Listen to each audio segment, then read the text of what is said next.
morning, class. Good morning, Good sir. morning, sir. Good morning, sir. Good morning, sir. Morning.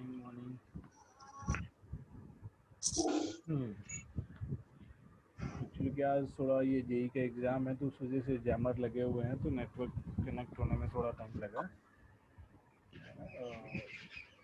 चलिए, तो screen दिख रहा है सबको? पीपीटी दिख रहा है स्क्रीन पे? Yes, sir. तो इससे पहले हम एक बार डिस्कस कर लेते हैं कि हमने लास्ट क्लास में क्या पढ़ा है, ठीक है? उसके बारे में फिर आज से कंटिन्यू करें।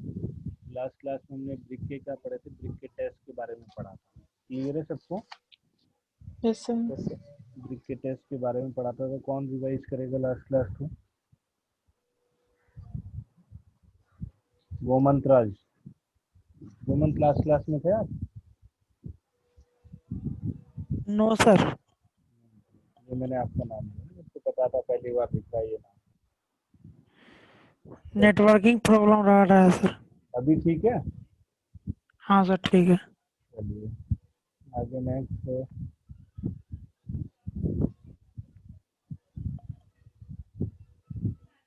अनीश,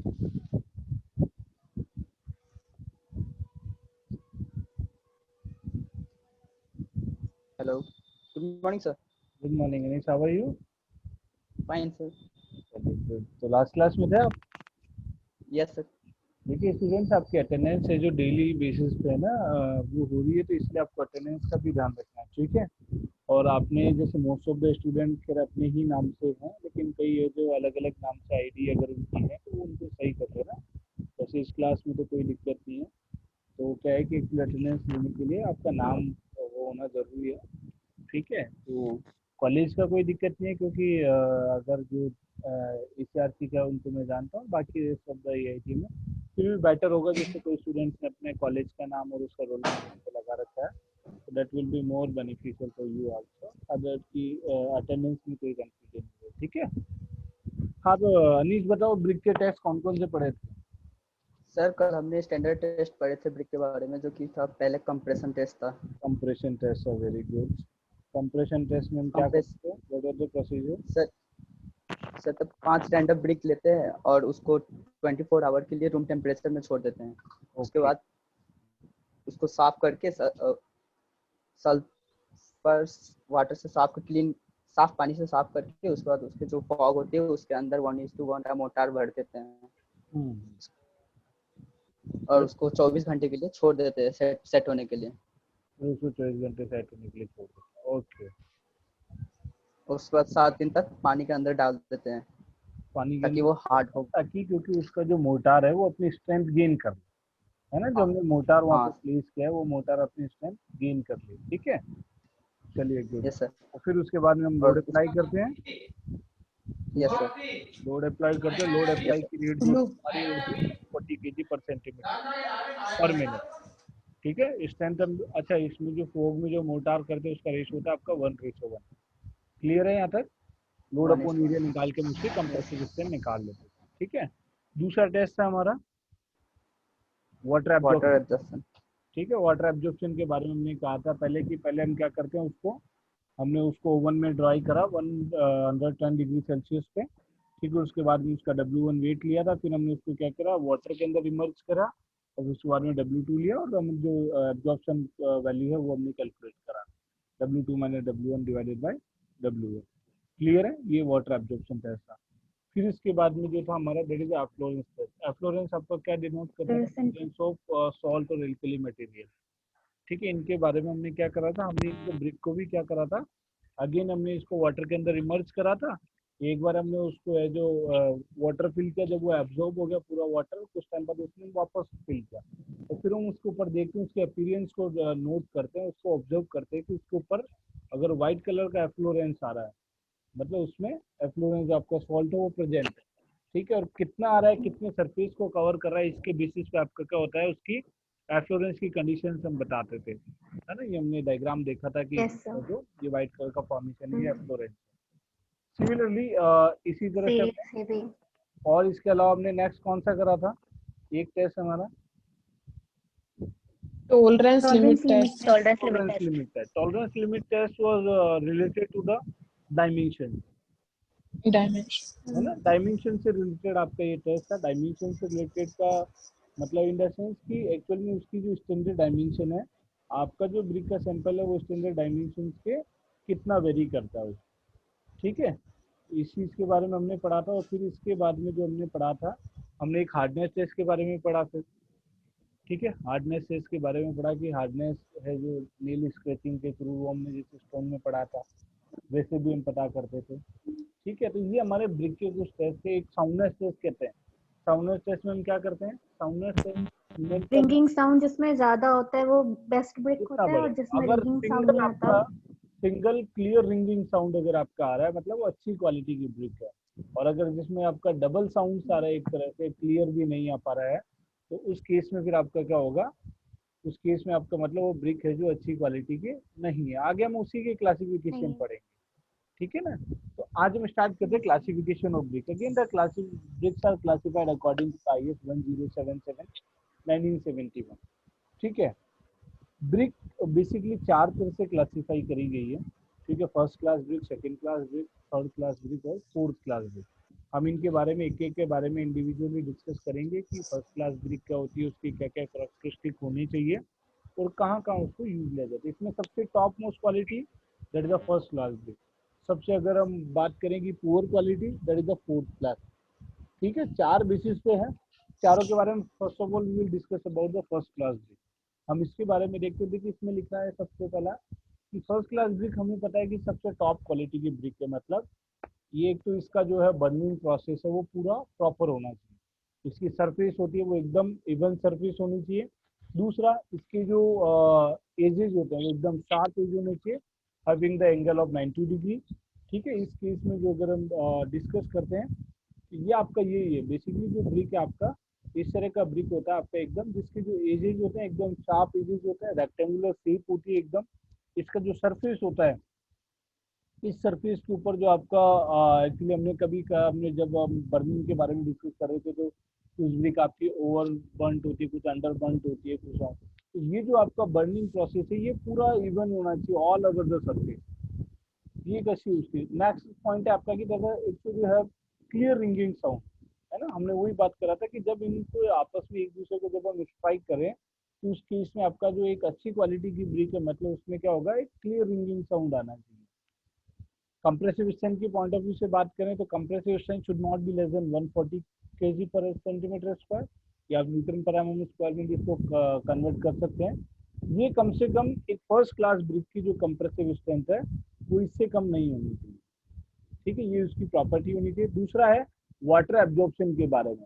देखिए जितना ज्यादा ब्रिक आपका वाटर एब्जॉर्ब करेगा इतनी उसके अंदर फोर्स उतने ज्यादा है, और वो खराब क्वालिटी की ब्रिक है। अगर हम फर्स्ट क्लास के ब्रिक की अगर हम बात करें तो उसमें 20% से ज्यादा वाटर एब्जॉर्प्शन नहीं होना चाहिए, ठीक है ना। 20% जो है आपका ये एक उसकी परमिजिबल लिमिट है एक तरह। अगर इससे ज्यादा अगर आपका है तो हम उसको फर्स्ट क्लास ब्रिक नहीं कहेंगे, ठीक है। तो अगर आपका जो हमने कैलकुलेट करा था W2 minus W1 upon W1 जो था आपका, तो अगर आपका उतना हो रहा है तो उस केस में आपको 20% से ज़्यादा नहीं होना चाहिए। फिर इसके बाद में स्पेसिफिक ग्रेविटी एक डेटा है दैट इट शुड बी 1.8। और उसके बाद में एक चीज़ हो रहा है आपकी कि अगर हम इसको 1 to 2 मीटर की हाइट से अगर हम फॉल करते हैं, फ्री फॉल अगर हम करते हैं तो इट शुड नॉट ब्रेक, है ना। वो 2 पीसेज में, नंबर ऑफ पीसेज में आपका जो ब्रिक है वो नहीं टूटना चाहिए। ये हमने बात करी थी when we are talking about, when we are discussing about the characteristic for a good brick. एक आइडियल ब्रिक की बात करें तो हमने वहाँ पे भी ये चीज डिस्कस करी थी। It should not break into the pieces when drop from a height of 1 to 2 metre.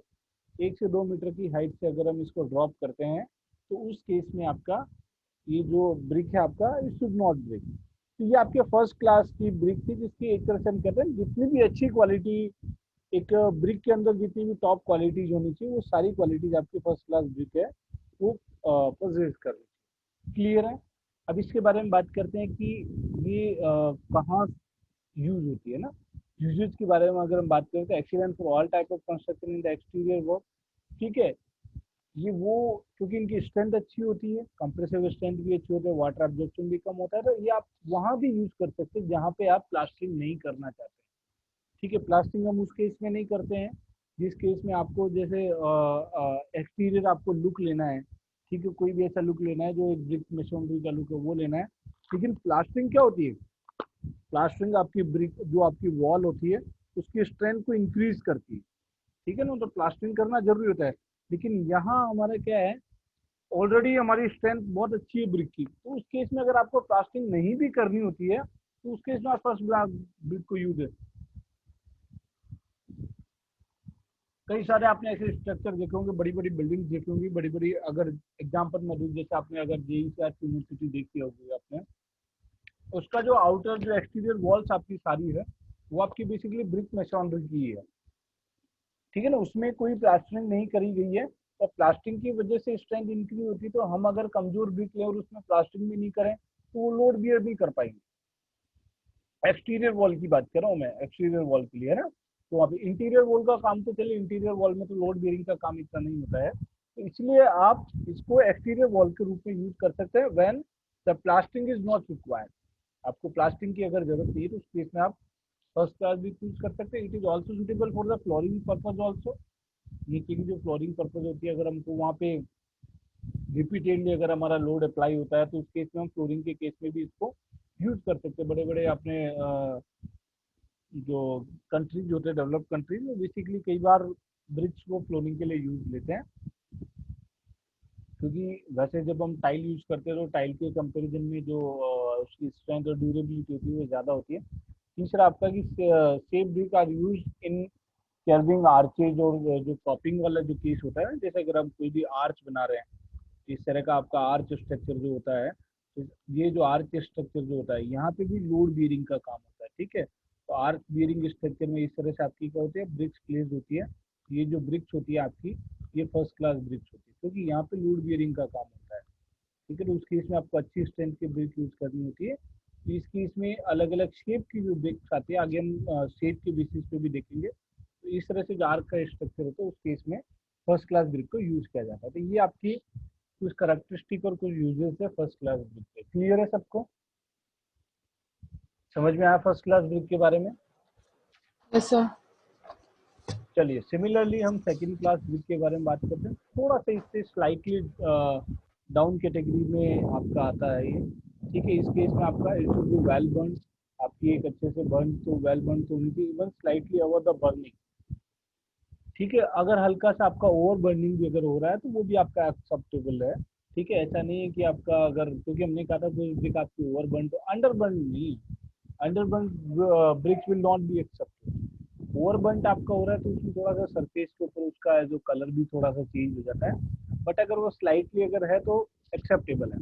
Clear metallic ringing sound is also must, वही जो हमने फर्स्ट क्लास ब्रिक में डिस्कस किया था। कंप्रेसिव स्ट्रेंथ के पॉइंट ऑफ व्यू से अगर हम बात करें तो लगभग इसकी कंप्रेसिव स्ट्रेंथ जो है उसके कंपेरिजन में हाफ की आ जाती है। वहाँ हमने 140 की अगर डिस्कस कर रहे थे, यहाँ जो कंप्रेसिव स्ट्रेंथ है should not be less than 70 kg पर सेंटीमीटर स्क्वायर, ठीक है ना। Absorption value should be in between the 20 to 20%, थोड़ा सा 20 से ज़्यादा तक आप इसको ले सकते हैं वाटर एब्जॉर्प्शन के केस, ठीक है। हल्का सा जैसे हमने बात करा कि स्लाइटली कैटेगरी में, तो अगर वैसे तो it should have rectangular shape, but slightly irregularity available if it is present then it can be permitted, accepted. अगर हल्का सा आपका अगर उसकी रेक्टेंगुलरिटी में या उसकी जो शेप है उसमें अगर डिफरेंस आ रहा है तो we can accepted. Surface must be slightly uneven, may be slightly uneven. अगर थोड़ा सा आपका सरफेस जो है, हमने इसमें तो कहा था कि it should be uniform appearance, texture और स्ट्रक्चर, चारों तरफ से उसका कलर, उसका टेक्सचर, उसका स्ट्रक्चर, पोरोसिटी, डेंसिटी, इस टाइप की सारी चीजें उसकी यूनिफॉर्म होनी चाहिए। यहाँ थोड़ा सा अनइवन आपका चल सकता है।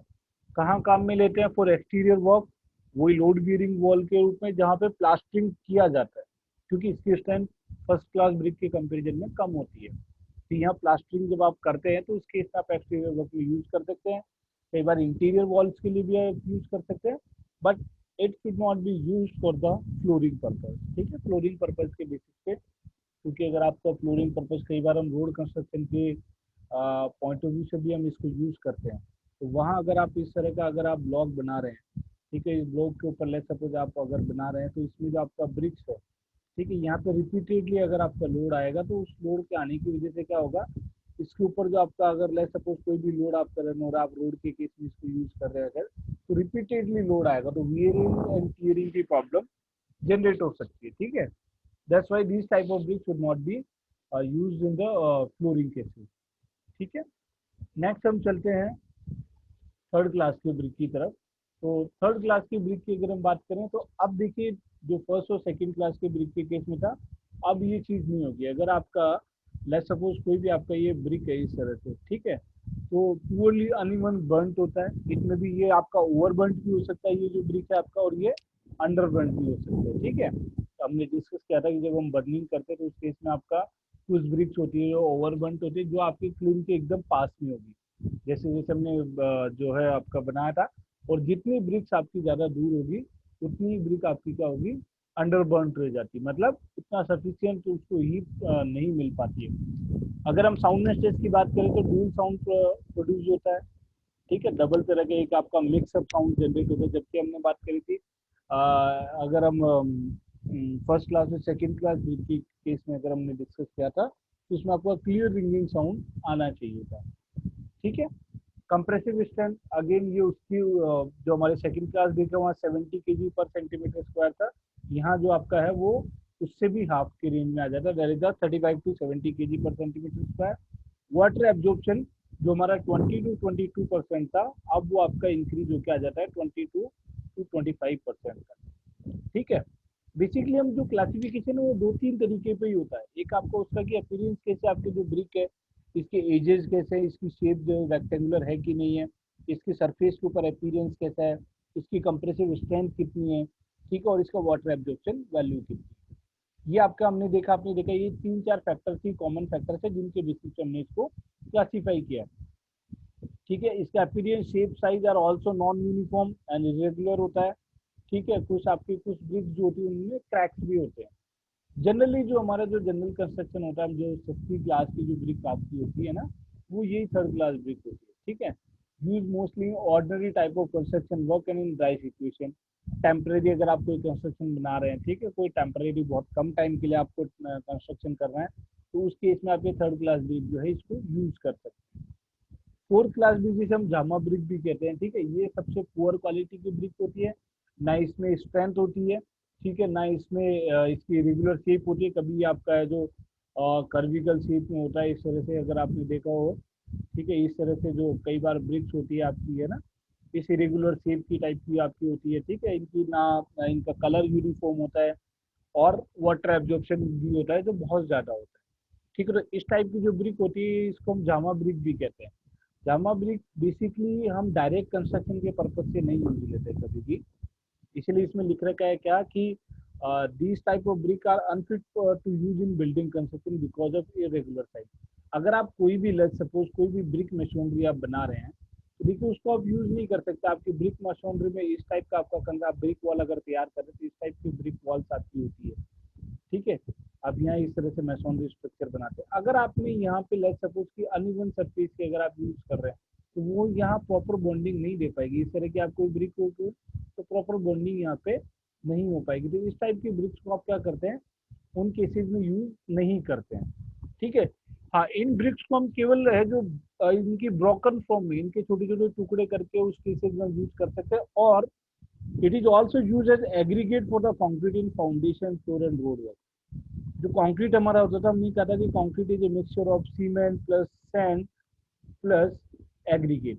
तो जो हमारे जो कोर्स एग्रीगेट है हमारे, उन कोर्स एग्रीगेट की जगह भी हम इनको यूज करते हैं, ठीक है ना। कई बार इनके जो छोटे छोटे पीसेज होते हैं उनको हम कोर्स एग्रीगेट की जगह पे यूज करते हैं अगर हम फाउंडेशन फ्लोर वर्क कर रहे हैं या रोड कंस्ट्रक्शन का काम कर रहे हैं। तो उस केस में ये जो आपकी जामा जो ब्रिक्स होती है ये बेसिकली कंस्ट्रक्शन पर्पज के लिए सुटेबल नहीं होती है। This type of bricks are only use for that aggregated, or these are used in the broken form also, only in the broken form। Clear है। तो ये हमारा क्लासिफिकेशन ऑफ ब्रिक था। इसमें किसी को कोई डाउट है? हमने 3-4 करेक्टर के बेसिस पे हमने इसको डिफाइन किया है, इनको क्लासिफाई किया है। पहला आपका कि उसका जो अपीयरेंस है वो कैसा है, वो ओवर बर्न्ट है, अंडर बर्न्ट है, यूनिफॉर्म है। फिर शेप के बारे में हमने डिस्कस किया, फिर कंप्रेसिव स्ट्रेंथ के बारे में हमने डिस्कस किया, वाटर एब्जॉर्प्शन वैल्यू के बारे में हमने डिस्कस किया, ठीक है, और कहाँ कहाँ इनको यूज किया जा सकता है। तो ये आपका क्लासिफिकेशन था। क्लियर है सबको? कोई डाउट है इसमें ब्रिक के क्लासिफिकेशन में? No sir. Is it clear to everybody? No sir. Question पूछूं मैं? Yes sir. क्लियर।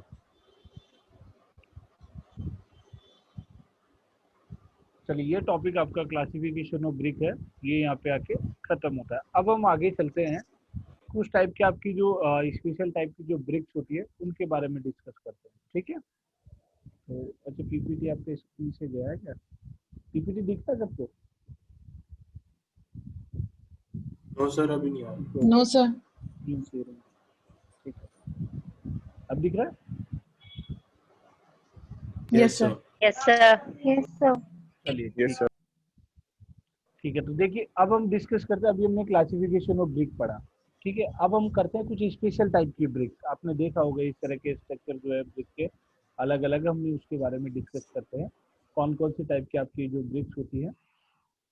देखिए, ordinary bricks are typically rectangular. हमने जो अभी तक बात करी थी वो स्टैंडर्ड ऑर्डिनरी ब्रिक की बात करी थी, जो आपका एकदम शार्प एजेस होते हैं उसके, ठीक है।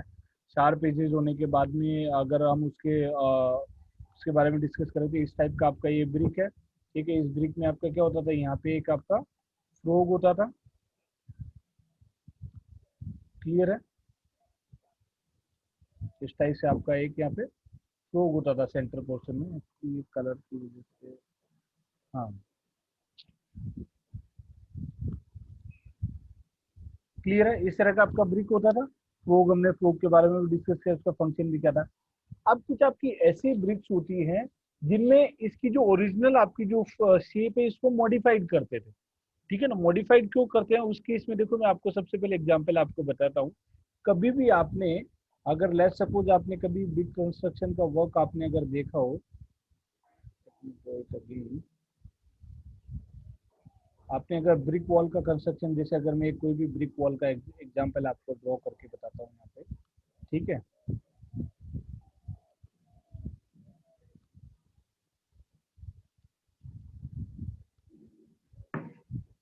इस तरह से देखा है सबने, इसी तरह से होता है हमारा, ठीक है। यहाँ पे आपकी एक जो ब्रिक होती है, लेट्स सपोज ये सिंगल ब्रिक हो गई, फिर यहाँ हमने एक ब्रिक प्लेस करी, फिर एक ब्रिक प्लेस करी,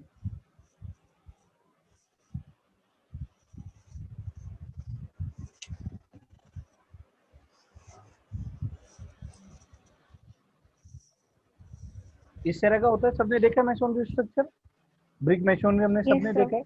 अब इसमें एक चीज नोट Yes, sir. करने वाली बात है, क्या कि दो ब्रिक के बीच का जो जंक्शन आपका हो रहा है ना, ये जंक्शन आपका कभी भी नीचे कंटिन्यू नहीं होता। आपने अगर नोट किया हो तो इस चीज को, हमेशा Yes, दो sir. बीच का जंक्शन और उसकी जो नीचे वाली जो बॉटम लेयर होती है उसको दोनों कभी भी सेम डायरेक्शन में सेम लाइन में नहीं होते। क्लियर है? इस तरह से नहीं होता है कभी। आपका क्या होगा, वो थोड़ा सा या तो उसके लेफ्ट साइड में होगा यहाँ पे, ये थोड़ा सा क्या होगा राइट साइड में होगा। राइट। क्लियर है? क्यों होता है ऐसा? Yes, sir. ये तो कॉमन चीज है जो मैं आपने सबने देखा है, तो ऐसा होता क्यों? सर जो लोड होता है वो ढंग से डाइवर्ट नहीं हो पाता सर। लोड होता है ढंग से डाइवर्ट नहीं हो पाता है, ओके। देखिए, बेसिकली अगर हम शियर की बात करें तो वहाँ शियर का केस आता है ना। सर अगर आपका बॉन्डिंग के लिए बॉन्डिंग के लिए प्रॉपर आप कह सकते हैं कि शियर के केस में अगर यहाँ पे आपका प्रॉपर होगा इस तरह से, ठीक है, तो क्या होगा, एक तरह से ये सेपरेशन का केस हो सकता है। शियर के केस में फील हो सकती है आपकी बात, ठीक है। तो इसलिए हम क्या करते हैं, इन चीज़ों को अवॉइड करते हैं। कभी भी हम आपका जो दो जॉइंट आपके होते हैं वो कभी भी एक साथ नहीं आते हैं। अब एक्चुअल में अगर मैं देखूँ तो देखिए, मैंने एक एक ब्रिक यहाँ पे रख दी, ठीक है। अब अगर मैं अगली ब्रिक को सेम साइज और उसकी रखूंगा तो वो यही आएगा, क्योंकि सेम साइज की ब्रिक है, इस तरह से बनेगा। तो मेरे को क्या करना पड़ेगा कि एक्चुअल में इसके ओरिजिनल साइज को नहीं करके मेरे को इनके बीच में कुछ अलग टाइप की अलग शेप की ब्रिक प्रोवाइड करानी पड़ेगी। अगर मैं लेट्स सपोज यहाँ पे अगर मैंने यहाँ पे एक छोटा सा एक टुकड़ा मैंने लगा दिया यहाँ पे, ठीक है। अब मैं जो फुल ब्रिक मेरी यूज करूंगा वो फुल ब्रिक मेरी यहाँ पे आएगी ऑटोमेटिकली। क्लियर है? नेक्स्ट जो ब्रिक यूज करूंगा मैं वो यहाँ पे आएगी। होता है ना इस तरह से। मतलब अगर आपने एक छोटा सा अगर यहाँ पे एक पोर्शन आपने ब्रिक का ऐड कर दिया, ये जो पोर्शन है आपका, अगर आपने इसको ऐड कर दिया इस ब्रिक वाले पोर्शन को यहाँ पे जो आपने ऐड किया, मतलब अब आप ओरिजिनल आपकी साइज की जो ब्रिक है उनको प्लेस करते जाएंगे तो भी आपका जो जॉइंट है वो कभी भी साइमल्टेनियस या एडजेसेंट लेयर में आपके नहीं आएंगे। क्लियर है चीज?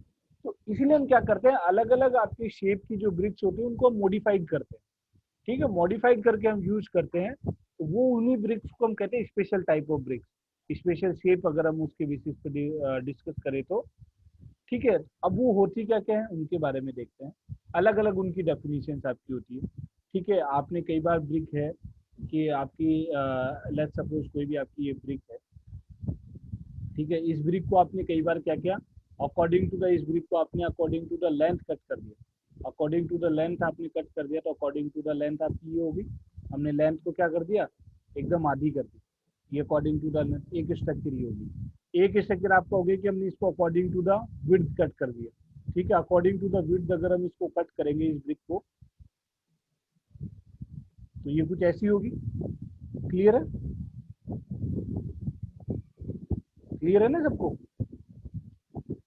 Yes sir. Let's suppose Yes, अगर sir. मैं अकॉर्डिंग टू द लेंथ नहीं कट करके मैं एक शार्प एजेस कॉर्नर के बेसिस पे अगर मैं इसको कट करूं,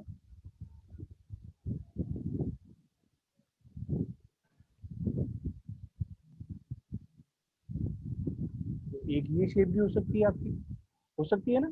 मैंने इसमें क्या करा, इसके एज, एक एज को कट कर दिया। ठीक है, एक केस आपका और हो सकता है कि मैंने क्या करा, यहाँ से जो एंगल हम मेरे को बनाना था वो मैं यहाँ से एंगल सीधा नहीं देके इस तरह से करके भी कर सकता हूँ।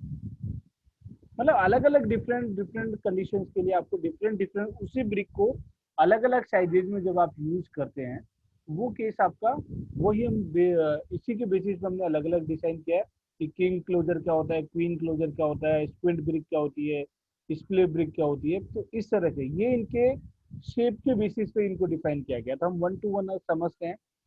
सबसे पहले आता है आपका कि किंग क्लोजर। ठीक है, किंग क्लोजर क्या होता है आपका, the brick is so cut that it has length and width on one side only. अगर हमने एक साइड में क्या करा, जो हमने अभी पढ़ा था कि जो आपका ब्रिक है, लेट्स सपोज कि हमने उसको एक कॉर्नर से इस तरह से मैंने क्या करा, इसको कुछ इसकी लेंथ में, अब एक्चुअल में अगर मैं बात करूं कि एक्चुअल में मेरी ब्रिक कैसी होती, तो वो आपकी होती ये शेप की ब्रिक थी, लेकिन मैंने क्या करा, इसके इस वाले कॉर्नर पोर्शन को हटा दिया। ठीक है, कॉर्नर वाले पोर्शन को हटा दिया, इट मीन्स मैंने इसकी कुछ लेंथ में भी कम करी है, यहाँ से लेंथ में कट किया है, और कुछ इसकी विड्थ में कट किया है। ठीक है ना, ये मैंने इसका लेंथ था, ठीक है, ये लेंथ में कट करी मैंने, और फिर इसके बाद में ये इसका विड्थ था, तो ये मैंने विड्थ, मतलब आपने क्या करा, उसको लेंथ और विड्थ दोनों से कट करके कॉर्नर कट इसको हम कहते हैं। ये आपका होता है किंग क्लोजर। ठीक है, मैं आपको इसका डायग्राम दिखाता हूँ किंग क्लोजर का। ये देखिए, ये जो डायग्राम आपका, ये किंग क्लोजर का डायग्राम, ठीक है ना, ये दिख रहा है आपको। हमने क्या करा, इसको ब्रिक को इसके अकॉर्डिंग टू द लेंथ और अकॉर्डिंग टू द विड्थ दोनों तरह से, एक तरह से इसको हम कॉर्नर कट भी कहते हैं। ये आपका कहलाता है किंग क्लोजर। समझ में आया? क्लियर है सबको किंग क्लोजर? मैं आपको Yes, sir. एक और दिखाता हूँ इसमें। Yes, sir.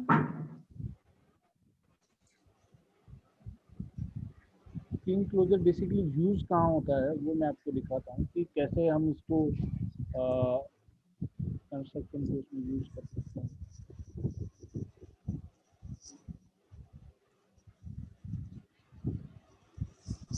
देखिए, इमेज दिख रही है आपको एक?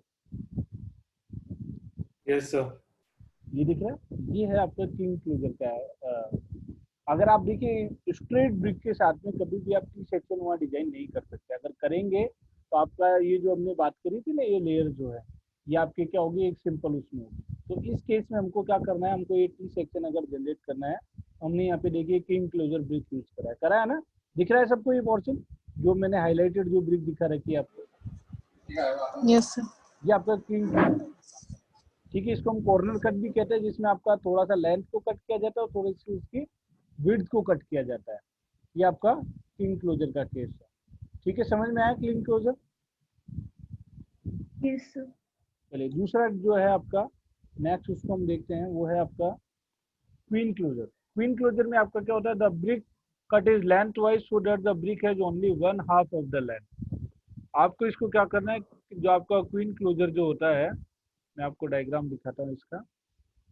ये देखिए क्वीन क्लोजर जो है आपका अकॉर्डिंग टू द लेंथ आपको इसको कट करना होता है। ठीक है, लेंथ के रिस्पेक्ट में आपने इसको क्या करा, कट कर दिया। मतलब जो हमने पहले डिस्कस किया था इसके बारे में, जैसे अगर आपकी लेंथ सपोज कोई ब्रिक है तो मैं इसको क्या करता हूँ, लेंथ वाइज कट कर दूंगा। ठीक है, तो लेंथ वाइज कट करने के बाद में आपको क्या होगा, ये इस तरह का ब्रिक हो जाता है, हाफ ब्रिक, हाफ पोर्शन जिसे हम कहते हैं। ये आपका होता है, इसका डायग्राम भी मैं आपको दिखाता हूँ अगेन कि मैं एक्चुअल में कैसे यूज करते हैं।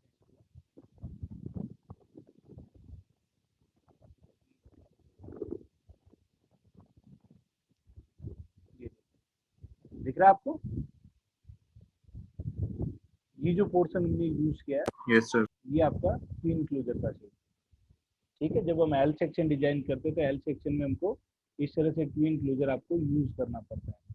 ठीक है, ये अपने बॉन्ड पढ़े होंगे, अलग अलग टाइप के बॉन्ड होते हैं, आपके इस बार सिलेबस में है नहीं वो। ठीक है, आगे आप कंस्ट्रक्शन टेक्नोलॉजी में पढ़ेंगे जब आपके यूज होंगे। ठीक है, इस बार सिलेबस हटा दिया। अलग अलग टाइप के बॉन्ड्स होते हैं आपके। कोई भी एक ब्रिक पोर्शन है ना, मैं आपको एक 3D ब्रिक अगर मैं दिखाऊं आपको, जैसे ये आपका एक ब्रिक है, यहीं से समझ लीजिए इस ब्रिक के अलग अलग पोर्शन होते हैं। अगर मैं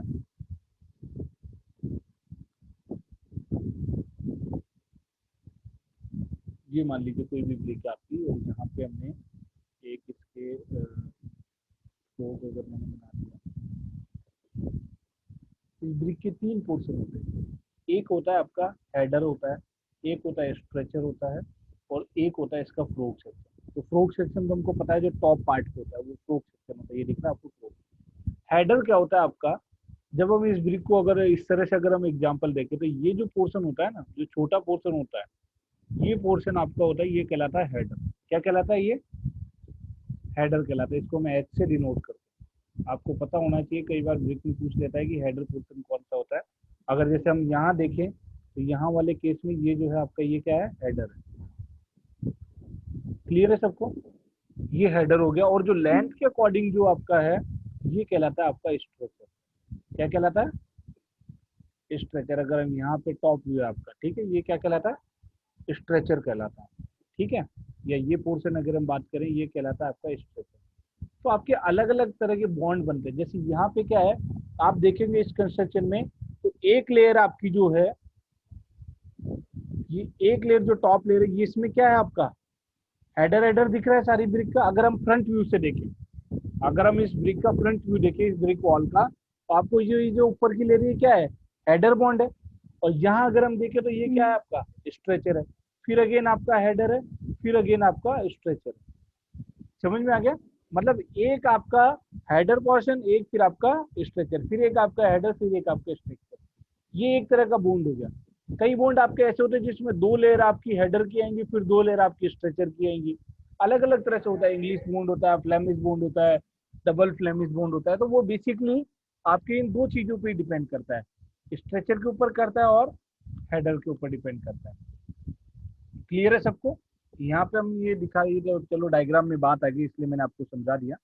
ठीक है, ये आपका क्वीन क्लोजर। क्वीन क्लोजर समझ में आ गया। अकॉर्डिंग टू द लेंथ हम क्या करते हैं, इसको कट करते हैं। ठीक है, नेक्स्ट हम देखते हैं, नेक्स्ट साइड जो है आपका, ये देखिए, यहाँ हमने क्वीन क्लोजर देखा था। ये आपका queen closer, according to the length हमने इसको कट किया। फिर इसके बाद में आता है आपका स्क्वेंट ब्रिक जो होती है। स्क्वेंट ब्रिक में आपको क्या करना होता है, दोनों एंगल से कट करना होता है ब्रिक को। ठीक है, ये देखिए, ये स्क्वेंट ब्रिक का एग्जांपल है आपका, अगर आपको दिख रहा हो। इसमें हमने क्या करा, ब्रिक का जो ये इसका विड्थ है पोर्शन, इसको एक एंगल से हमने यहाँ कट किया। एक तरह से जो बीच का एंगल आपका होता है ना, एंगल जो हम डिस्कस करते हैं इसमें, हम किसी भी 2 एंगल पे इसको कट करते हो। ये जो एंगल है आपका, ये एंगल आपका 90 के अलावा कुछ भी होना चाहिए, 90 नहीं होना चाहिए। 90 से ज्यादा चल सकता है ये एंगल आपको, और 90 से कम चल सकता है। ठीक है, दोनों सेक्शन में हमको इसको कट देना होता है, इस तरह से भी कट और इस तरह से भी कट। और ये जो इनके बीच का जो एंगल होता है, इट शुड बी लेस और should be more than the 90 degree angle. ये आपका स्क्वेंट ब्रिक होती है, बहुत कम यूज होती है। ठीक है, स्क्वेंट के बाद में आपका आता है फिर स्प्ले ब्रिक। स्प्ले ब्रिक अलग अलग टाइप की होती है, आप आगे देखेंगे। स्प्लिट ब्रिक भी होती है आपकी। इसमें क्या होता है, आपको लेंथ वाइज भी कट करना होता है, आपको विड्थ वाइज भी कट करना होता है, और दोनों डायरेक्शन में भी कट करना होता है। तीनों केसेस में हम क्या करते हैं, स्लोप कट करते हैं। इस चीज का ध्यान रखना हमेशा। जैसे देखिए प्लिंथ हेडर है, इसके बेसिस पे अगर आप हेडर के पॉइंट ऑफ व्यू से कट कर रहे हैं तो प्लिंथ हेडर होगा, अगर आप स्ट्रेचर के उससे कर रहे हैं तो प्लिंथ स्ट्रेचर होगा, और अगर दोनों केस में आप कर रहे हैं तो प्लिंथ रिटर्न कहलाता है। ये स्प्लिट ब्रिक के 3 टाइप होते हैं। डायग्राम में देखो क्या होता है आपका। अगर हम इसको स्ट्रेचर के अकॉर्डिंग करें, स्ट्रेचर हमने कहा था जो लंबी साइड होती है स्ट्रेचर होती है, हमने स्ट्रेचर के पॉइंट ऑफ व्यू से अगर इसमें स्लोप कट कर रहे हैं तो ये आपका होता है प्लिंथ स्ट्रेचर। दिख रहा है सबको डायग्राम में? Yes sir. देखिए हमने क्या किया, इस पोर्शन को, ये जो ब्रिक का पोर्शन है, हमने इसको, ये जो स्लोप हमने प्रोवाइड करा ये अकॉर्डिंग टू द क्या है, स्ट्रेचर। हमने कहा था ये जो पोर्शन होता है स्ट्रेचर होता है, हमने स्ट्रेचर के अकॉर्डिंग करा।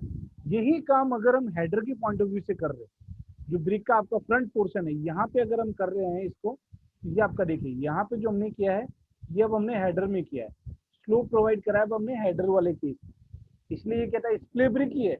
ये भी स्प्लिट ब्रिक है लेकिन इसका नाम है प्लिंथ स्ट्रेचर और इस ब्रिक का नाम है प्लिंथ हेडर।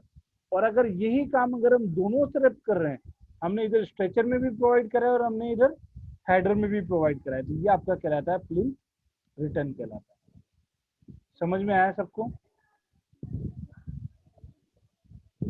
समझ में आया? अगर हमने स्ट्रेचर की तरफ हमने अगर स्लोप प्रोवाइड कराया कट करके तो प्लिंथ स्ट्रेचर, अगर हेडर की तरफ कराया तो प्लिंथ हेडर, और अगर हमने दोनों डायरेक्शन में कराया तो ये आपका हो जाएगा प्लिंथ रिटर्न। ये दोनों इतने यूज नहीं होते हैं जितना आपका किंग क्लोजर यूज होता है और जितना आपका क्वीन क्लोजर यूज होता है। तो आपको ये चीज ध्यान रखना, king closer it means corner cut, ये आपको ध्यान रखना है, ठीक है। और अगर आपका क्वीन क्लोजर है मतलब अकॉर्डिंग टू द लेंथ उसको 2 पार्ट्स में सेपरेट करना है, ठीक है ना। हाफ क्वीन क्लोजर भी होता है, 1/4 क्वीन क्लोजर भी होता है। एक आता है आपका बैट। बैट भी इंपॉर्टेंट चीज है, जो मैंने आपको बताया था ना, हम वो एक जो छोटा सा टुकड़ा लगा देते हैं, वो छोटा सा टुकड़ा आपका बैट होता है बेसिकली। बैट क्या होता है आपका, बैट भी आपका वही जो हमने उसको उसके अकॉर्डिंग, जैसे अगर आपका लेट सपोज ये कोई भी ब्रिक है, हमने क्या करा इसका 3/4 कट कर दिया, ठीक है ना। हमने यहाँ से ये वाला जो पोर्शन है ये वाला पोर्शन ले लिया, ये आपका कहलाता है 3/4 बैट। अगर आपने इसको क्या करा, आपने इसको according to the length half cut कर दिया, अगर आपने इसको यहाँ हाफ में कट कर दिया तो ये आपका हो जाएगा 1/4 बैट और 1/2 बैट, ठीक है। और अगर आपने इसको और भी उसमें कट किया है तो इस तरह से अगर आपने किया है तो यहाँ पे अगर आपने ये छोटा सा पोर्शन लेते हैं आपको 1/3 बैट होता है। तो 3/4 बैट, 1/2 बैट, 1/3 बैट, इस तरह से आपका क्वार्टर बैट और इस तरह से तैयार होता है। तो अगर आप इसको according to the length, brick के अकॉर्डिंग टू द लेंथ का उसकी लेंथ पे कट कर रहे हैं, अगर आप उसको हाफ करके 2 पोर्शन में डिवाइड कर रहे हैं लेंथ में, लेट्स सपोज जैसे हमने इसको 200 लेते थे तो 100 के अगर हमने कट करिए तो हाफ बैट कहलाता है, ठीक है आपका। अगर आपने उसको 3/4 में कट किया है तो आपका 3/4 बैट कहलाएगा, ठीक है। आप उसमें 1/3 में कट किया था आपका 1/3 बैट कहलाएगा। तो लेंथ के अकॉर्डिंग यहाँ हमने जो कट किया था वो लेंथ, वैसे कट तो हमने विड्थ को हाफ किया है लेकिन लेंथ के अकॉर्डिंग किया है। यहाँ आप क्या कर रहे हैं, अगर हम कहेंगे तो लेंथ को उसके अलग अलग पोर्शन में कट करते हैं, ये आपका जो पोर्शन कहलाता है ये कहलाता है आपका बैट। क्लियर है यहाँ पे सबको?